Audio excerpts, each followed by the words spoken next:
Here at Ford, we understand your concerns.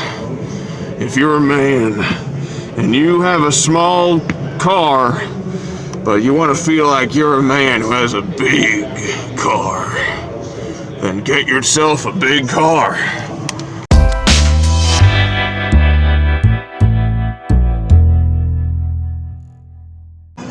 This is a throwback to a car that my family owned for a very long time. They had a 1996 Subaru Impreza hatchback in blue, just like this. This is the Impreza hatchback of today in the sport trim. You have these large rims with this very nice design, sort of half black, half chrome, with this deep, rich blue, almost purple color on the outside. I love it. Very simply styled. You have a little bit of a side trim right there that looks like an add-on that you can get. And there's the hatch, so you have plenty of room back here for all the stuff that you could want. I'm sure you can fold down the rear seats. Plenty of room. Let's see how it is on the inside. Inside the Impreza Hatch Sport. It's an interesting combination. They definitely went for the more sporty when it comes to sport, because there's red stitching on the seats, there's red stitching on the doors and on the dash and on the steering wheel.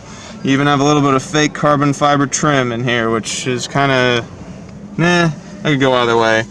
The steering wheel has this very rugged leather feeling. It feels kind of dry, and you know, it's okay. It has like a ruggedness, which is kind of in tune with Subaru's off-road heritage. I have a large touchscreen here with a volume knob and tuning knob and conventional climate control knobs that have a fair amount of resistance to them when you turn them, so that feels high quality, although the knobs themselves move around in the housing, so that looks a bit cheap. You have heated seats, and these buttons feel very similar to the ones in our 2010 Outback. You have a nice center console here with a lot of storage space. Conventional shifter with paddle shifters. Nice view of the road. It passes the hair test. Big mirrors. I like this car. Let's see how it is in the back. In the back of the Impreza hatch, feet again squished a little bit by the seat. Seems like all seats, when you put them all the way down, is going to compromise rear seat foot room. I have about ½ an inch of leg room behind the seat, but it's a cloth seat, so even if you push into it, it's not like a big plastic shell or anything, so that's fine. It actually passes the hair test. Wow, just barely, it passes the hair test. A compact car that passes the hair test in the rear seat. That is a rarity. One of the best cars of this car show when it comes to that category. One of the only actual cars, small cars at that passes the hair test. That is notable. Impressive. Now, what is not so impressive in the Impreza is there are no rear climate vents. So on a hot day, you're going to want the guy in the front or girl in the front to bring these front vents up to the max. And the interior quality is not that great. You know, the interior trim is mostly plastic up here, modestly padded door. All this stuff is plastic. It's, you know, it's cost conscious. This is an economy compact car, but it fits you very well. It has all-wheel drive, and it looks good. So I like it. This is the inside of a Honda CR-V Touring, the top trim. You can tell that because you have this nice wood trim along the doors. You have padded material up at the top and on the armrests. Wood trim continues onto the dash. You have this very colorful display, very similar to how it is in the Odyssey. Big touchscreen, colorful touchscreen. Again, we have a volume knob, but it looks like the tuning is going to be manually pushing on the screen, so that's a little bit annoying. Climate controls are down here. Pretty conventional knobs, although they, again, turn forever, so that's a little annoying. Conventional shifter right in the center column. They haven't gotten to that. They haven't gone to the push button yet. And there is a sport mode, but no paddle shifters on the back of this. So if you've ever been dreaming, if your fantasy is shifting a Honda CR-V yourself, then you have problems. Or just look at something else. The steering wheel is very nice, has a sticky leather to it, although it's a little bit hard. You have these kind of cheap feeling buttons, honestly. They don't look that great. You have more of that wood trim in the center console, a lot of space to put stuff. You have a charging pad, large armrest here. You open it up, big cubby to put stuff. Very roomy here. The seat, this big, comfortable leather seat. Sidewall string is moderate. Again, there's not even paddle shifters in this thing. They're not even trying to be a sporty seat. They're just trying to hold you in place for every day. The seat cushion is very long. The thigh support is very generous. It's very comfortable. You have a nice view of the road. I have plenty of room here in the front seat. Let's see how the back seat is. In the back seat of the CR-V, with the seat all the way down in front of me, I have a little bit of foot room. Shin room towards the bottom is marginal, but my knees have about 3 to 4 inches of space, plenty of room. Again, you have that wood trim on the doors and the back seat here. It does pass the hair test pretty easily. The roof line stays pretty high the whole time.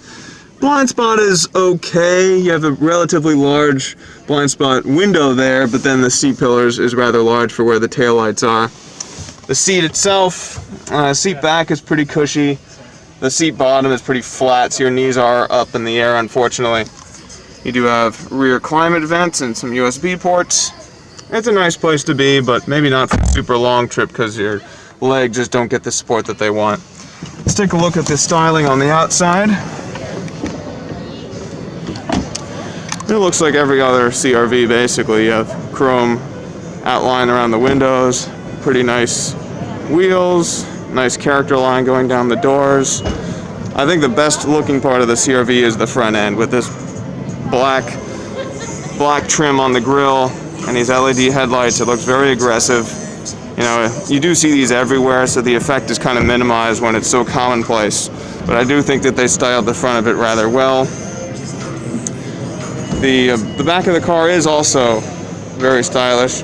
CR-Vs are known of having these vertical taillights that go up the side of the trunk, and these have those also. But they've added a little bit going into the trunk door itself. Big chrome bar across the back with the Honda logo. It's a nice looking car. This one's all-wheel drive. Again, the touring trim, all the bells and whistles. You can see a large trunk opening, plenty of space to store your stuff. You and all other 7 million people on the road with these.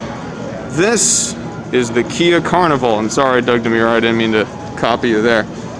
Kia recognized that here in America, we like trucks, we like SUVs, we don't like these frilly minivans for soccer moms because we're tough Americans that care about our self-image too much.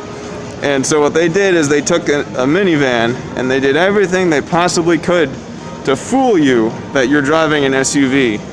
They made it burlier, they made it more masculine looking, but you still have this side track, so you know this thing has to be a minivan. And what SUV does this? Very clearly a minivan. What's cool about this, you get in here, big captain's chairs. You have this screen right in front of you, so your kids can be distracted by Dora or whatever instead of throwing their Lucky Charms at you and, are we there yet? Here's the front seat.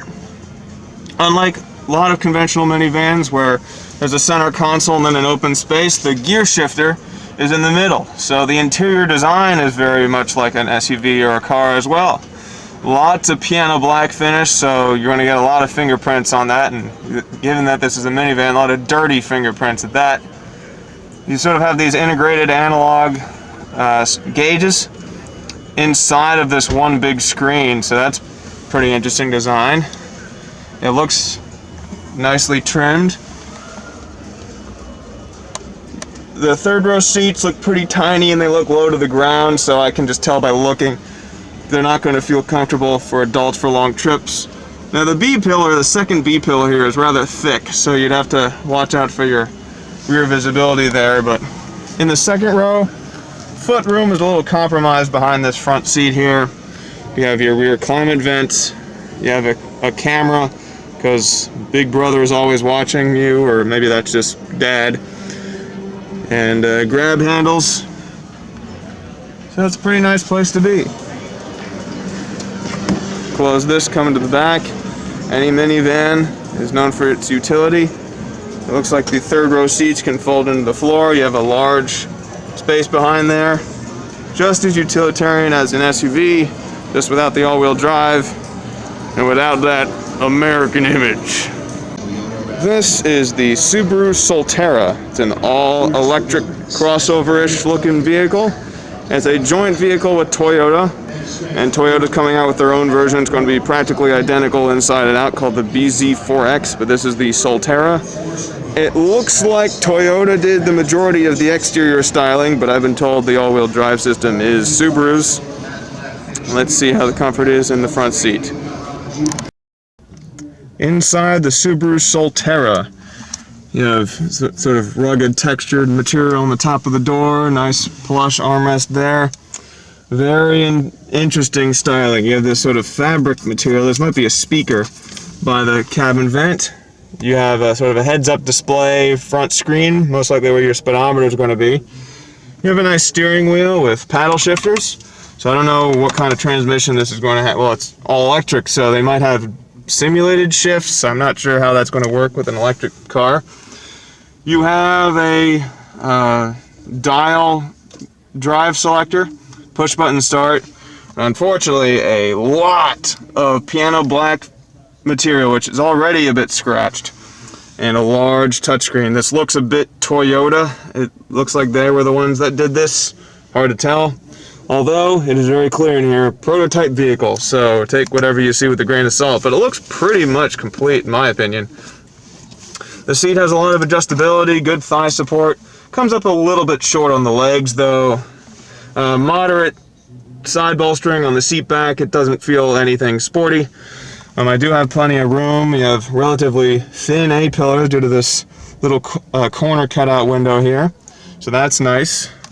The steering wheel feels kind of thin, kind of hard, not a lot of room behind your fingertips to grab onto, so might be better 10 and 2 or 8 and 4. More of that stitched material here. Let's check out the back seat. Sitting behind myself in the Subaru Solterra, my feet are very squished underneath the seat in front of me, just my toes with the seat all the way down, but I have tons of legroom. I probably have about 5 inches of legroom behind the seat in front of me. That is amazing. You have heated seats back here and air vents, although they're kind of low to the ground, so hopefully the air gets up to you pretty easily. I have plenty of headroom, relatively tall side mirrors, although the pillar comes in a little bit more in front than you would like. There is a pretty sizable blind spot back here, so they tried to give you this tiny little cutout window about the size of a glasses case, but that's not going to do a whole lot, so watch your blind spots, adjust your mirrors, all that stuff. I'm sure this comes with blind spot monitoring. You have a large sunroof. You do have a lot of more of that piano black material on the door. It does feel a little cheap, but I mean, hopefully the R&D and the money went into how this car drives. It does look very RAV4-ish on the back. It kind of has the droop down taillights that you see on a lot of sporty Toyota products, and the way that the C-pillar comes in looks a lot like a RAV4. So it does, and the same thing with sort of the cornered off plastic wheel arches. So looks like a Toyota, should drive like a Subaru, and we'll see. I guarantee you that if you took a poll of most Subaru Outback owners and you told them, hey, did you know that there's an identical vehicle to your car that is actually just a normal sedan and it's called the Legacy? They would be like, oh, I didn't know that. That's cool. Well, maybe I'll look at that next time. I don't know. And they'll never look at it because it's a car. And here in America, we don't buy cars no more, but I'll tell you this car is nice on the inside. I like this contrasting color of this black and this baseball glove brown. The seats are very adjustable. The seat cushion is amazing. The thigh support, it's long enough. Side bolsters on the seat back are not super intrusive, but they're there. Quality of materials in here is pretty nice. You have padded materials up on the door and all along every face, like these chrome accents. Not a big fan of this very reflective piano black trim on the large touchscreen. just the fact it's so reflective in bright sunlight, I don't know how easy it'd be to see the screen. And the black piano trim continues down here. You do have a manual mode with the CVT, paddle shifters on the steering wheel, nicely shaped steering wheel, pretty plush, soft, smooth leather with a good area for your thumb. I have plenty of room, nice sunroof. Let's try the back seat. In the back seat of the Subaru Legacy, it's moderately comfortable back here. The foot is slightly compromised, slightly squished. My shin is sort of brushing up against the edge of the seat back pocket here. And in front of my knee, I have maybe a 1/4 inch of legroom to the seat in front of me. Fortunately, it is leather, so it gives in case my knees touch it. Even sitting pretty upright, I barely clear the roof. You can see where the sunroof ends, sort of recesses into the roof line, gives you a little extra headroom. In the middle, not so much for that rear tail light, but then comes back here. So if you're super, super, super upright, your head's going to hit. But if you're just moderately relaxed, you'll have plenty of room. Pretty okay sized C-pillar, not a bad blind spot. The rear window is pretty low. I like the styling of the inside of this car. It's a rather cozy place to be. Tall side windows, easy view out. Let's take a view on the outside of the car. It is essentially just the sedan version of the Outback. And that's what it was for years, 20, 25 years ago. The Legacy and Outback were just a sedan and wagon version of each other. And in 2010 is when they raised the Outback and sort of made it its own thing. But the front styling is pretty identical to the Outback. Just less plastic cladding everywhere, nicely styled wheels. It's a rather conservatively styled car, but I like it in this white color. You have these chrome accents on the door handles and around the windows. And on the back, again, similar taillights that you see on the Impreza. You have this nice rear spoiler, dual exhaust, a little bit of a rear diffuser. It's a nice looking car. So if you want to save some money and get much better mileage than an Outback and get the same interior basically, get a Legacy. Welcome to the inside of the Kia Niro, and my middle name is Robert, so I'm Robert and De Niro. Sorry, that was terrible. Pretty nice interior. You have some hard plastics on top. Well, actually this is slightly padded, much more cushy on the armrest, nice white stitching. Nice smooth steering wheel, though it's pretty thin, pretty hard. It doesn't feel sporty at all. Like where the back of your fingers would go kind of goes outward, so you can't grip onto it super well. There are these paddle shifters, small paddle shifters with a sort of ridged plastic texture on the back. You have this nice red accents on all the dials and buttons, which look very conventional. Same thing with the shifter, although the manual mode is backwards, although not with the paddle shifters. Very strange. A lot of piano black trim in here, so be careful with that, and it's on the doors as well. You have a nicely padded center console with a fairly large cubby in there. Heated and cooled seats, some cup holders. Very cushy headrest, actually. The seat cushion itself is pretty plain. There is some thigh adjustment, but it comes up pretty short, and the side bolstering is actually not bad. The seat back itself it's pretty soft. It's much more comfort oriented than sport oriented, which makes sense since this is a hybrid. And let's check out the back seat. Back seat of the Kia Niro. Feet don't have a lot of room to move, but I have some. Knees have about 1 inch of legroom to the back of the seat, and I do have plenty of headroom. It does pass the hair test. The sunroof ends and the roof sort of scallops out to give you a little bit more headroom back here. A little bit of a corner blind spot mirror, and the C-post isn't terribly thick, so that's good. You do have this center armrest here with dual cup holders. You have rear air vents for hot days. Pretty good view out the side. This is not a bad place to be. Let's check out the exterior styling of the Kia Niro. I've always thought that this car seems to be kind of like a Subaru Crosstrek wannabe. It has that look, that sort of raised mini hatchback look. The headlights are almost reminiscent of a couple generations ago Subaru Outback. You have this blacked out grille, cool accented fog lights, pretty cool looking wheels, nice black color, chrome trim around the windows. It has that raised hatchback look to it. And the trunk is open. You have a decent amount of cargo space. You could fit a couple of suitcases back here, and you can fold the seats down for extra space. It's a relatively tall opening. Seems like a nice car. I don't know how it drives, but it gets pretty good mileage. Has a appearance of a wagon, but I wish it had all-wheel drive. That would be nice. So when you think of the word hybrid, this car probably comes to mind. This is the iconic Toyota Prius. Several years ago, they came out with a redesign everyone thought was super controversial and looked kind of alien. So in 2020, they softened the styling to make it look a little bit more normal. It gets about 58 miles per gallon in the city and 53 on the highway. Not bad at all, and prices are in the mid 20,000 range. Let's see how it feels on the inside. So this is the inside of the Toyota Prius.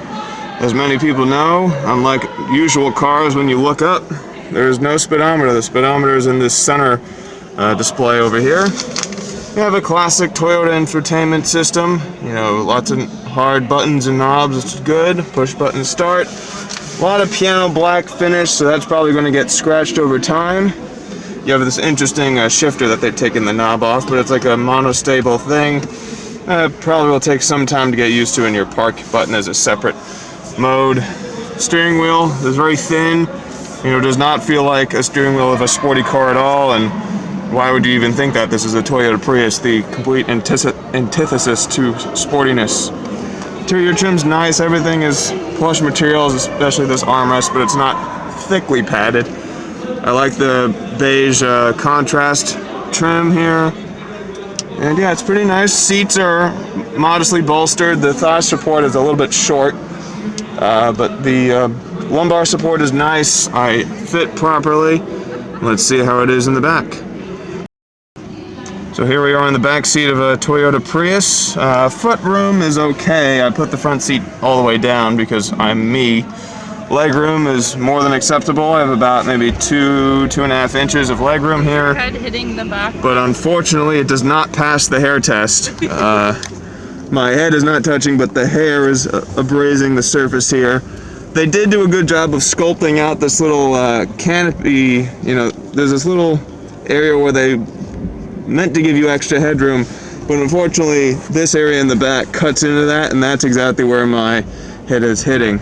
Blind spot is okay. You have this interesting dual rear window, but I'm sure you have a backup camera, so that's not really a concern. But it's a pleasant enough place to be. The lower cushion is pretty flat, which is typical of rear seats in cars, but if you want efficiency, basic point A to point B, and reliability like the sun, get a Toyota Prius. So this is a Toyota Camry. Most of you, when you think Toyota Camry, you don't think exciting or sporty or fun to drive or interesting to look at. But Toyota has been trying to change that the last several years, and especially with this trim level. This is the Toyota Camry SE, and you can see they are trying to be very sporty with blacked out rims, a black roof. You have a black spoiler on the trunk here. That doesn't want to close. A fancy rear diffuser, and a dual exhaust that can become a quad exhaust if you get the XSE trim. But I have news to break to you. This is fake. See that left exhaust pipe? It is totally blocked off. This is a fake. This is phony. But it looks good, Toyota. I applaud your efforts. Trunk very spacious. You know, I like the styling. It is interesting to look at. They did achieve that. Let's see how it fits on the inside, though. And this is the inside of the Toyota Camry SE. You have this nice leather-wrapped steering wheel. It does have adequate grip. Good for holding 9 and 3. You have these sporty paddle shifters, because that's what the SE trim's all about. Soft touch materials all around. You know, nicely, subdued styling in here. A little bit of chrome accents, different materials. You have this sort of material that tries to look like fake carbon fiber, but I don't think that's what they were going for. Again, a lot of piano black plastic here. That's classic Toyota with their standard infotainment screen. You have a conventional shifter with your different modes, eco, normal, and sport. Seat feels very nice, lots of adjustment, especially the thigh adjustment. You can raise it up, but I wish the seat cushion itself was a bit longer. Side bolsters are okay, they're not too intrusive. It's not supposed to feel that much of a bucket seat, but it does the job well. Headrests are very firm, passes the hair test, good commanding view of the road. Let's try the back. This is the back seat of the Toyota Camry SE.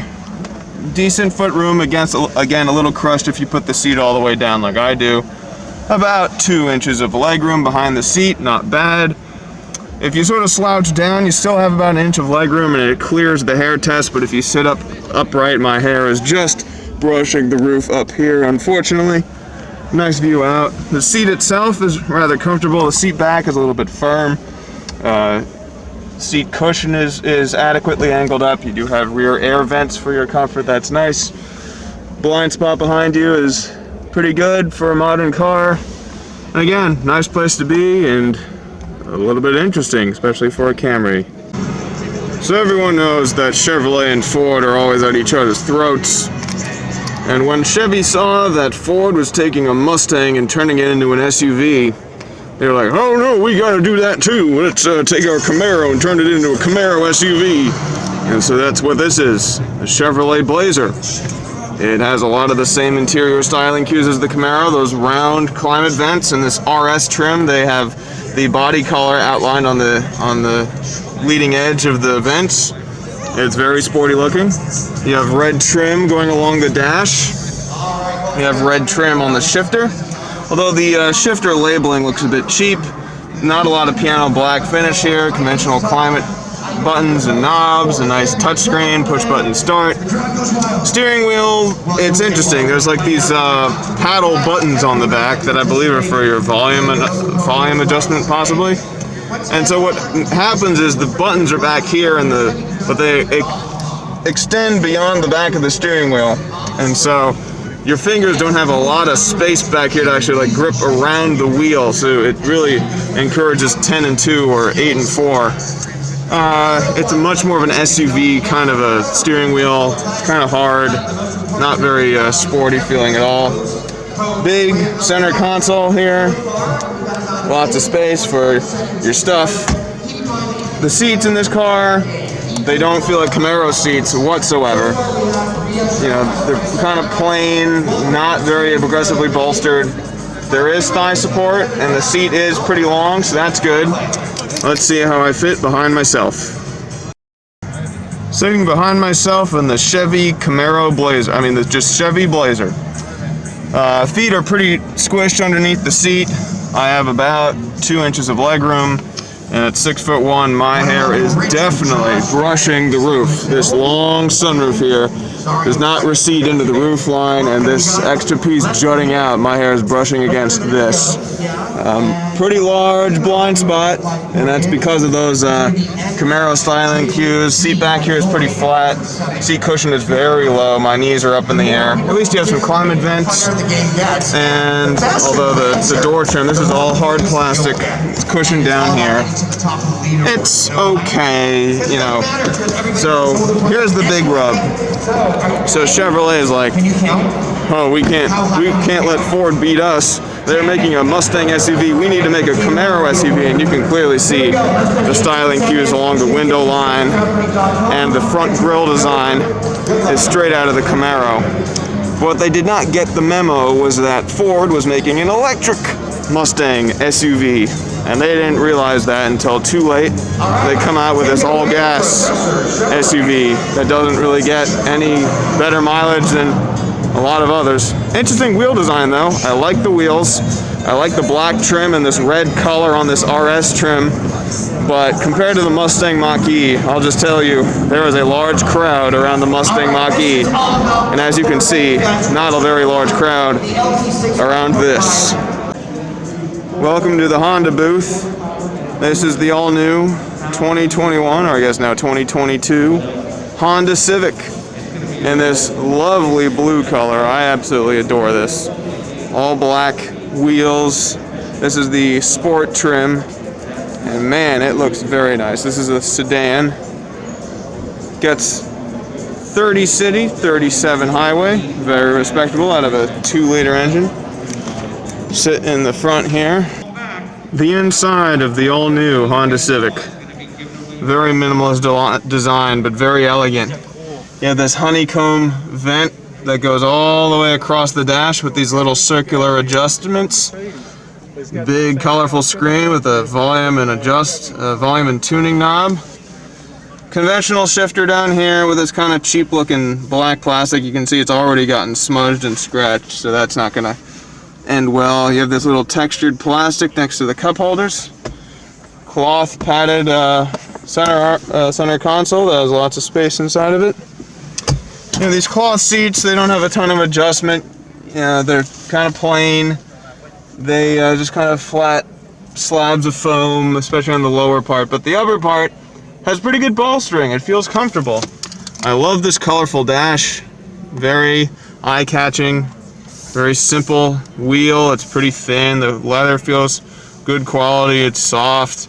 It's a little bit thin though. You have these paddle shifters behind steering wheel. That's nice.